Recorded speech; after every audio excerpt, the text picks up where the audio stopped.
50 years ago,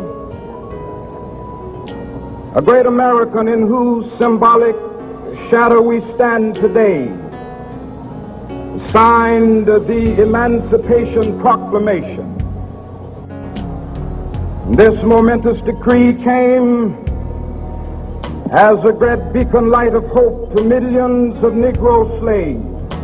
In a sense, we have come to our nation's capital to cash a check when the architects of our republic wrote the magnificent words of the Constitution and the Declaration of Independence.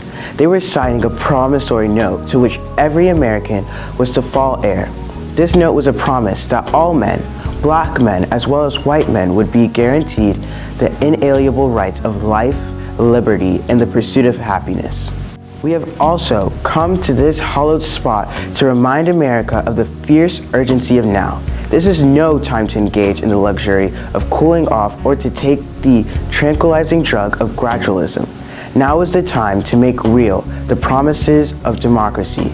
Now is the time to rise from the dark and desolate valley of segregation to the sunlit path of racial justice. Now is the time to lift our nation from the quicksands of our racial injustice to the solid rock of brotherhood.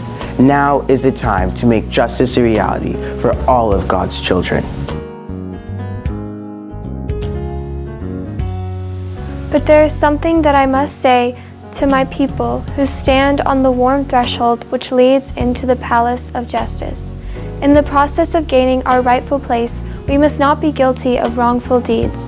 Let us not look to satisfy our thirst for freedom by drinking from the cup of bitterness and hatred.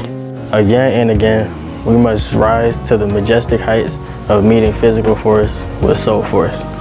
The marvelous new militancy which has engulfed the Negro community must not lead us to a distrust of all white people. For many of our white brothers, as evidenced by their presence here today, have come to realize that their destiny is tied up with our destiny. And as we walk, we must make the pledge that we shall always march ahead. We cannot turn back. I have a dream.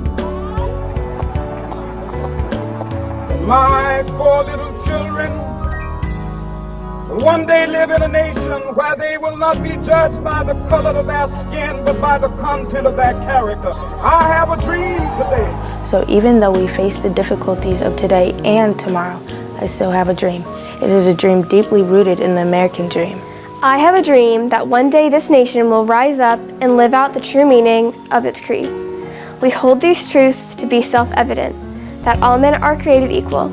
I have a dream that one day on the red hills of Georgia, the songs of former slave and the sons of former slave owners will be able to sit down together at a table of brotherhood. I have a dream that one day even the state of Mississippi, a state sweltering with the heat of injustice, sweltering with the heat of oppression, will be transformed into an oasis of freedom and justice. If America is to be a great nation, this must become true.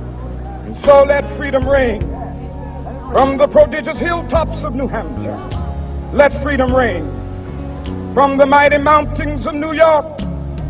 Let freedom ring from the heightening Alleghenies of Pennsylvania. Let freedom ring from the snow-capped Rockies of Colorado.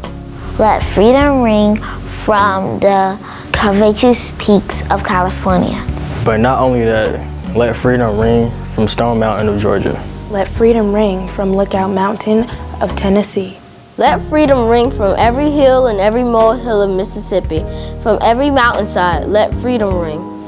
And when this happens, when we allow freedom ring, when we let it ring from every village and every hamlet, from every state and every city, we will be able to speed up that day when all of God's children, black men and white men, Jews and Gentiles, Protestants and Catholics, we will be able to join hands and sing. And the words of the old Negro spiritual. Free at last, free at last. Thank God Almighty, we are free at last.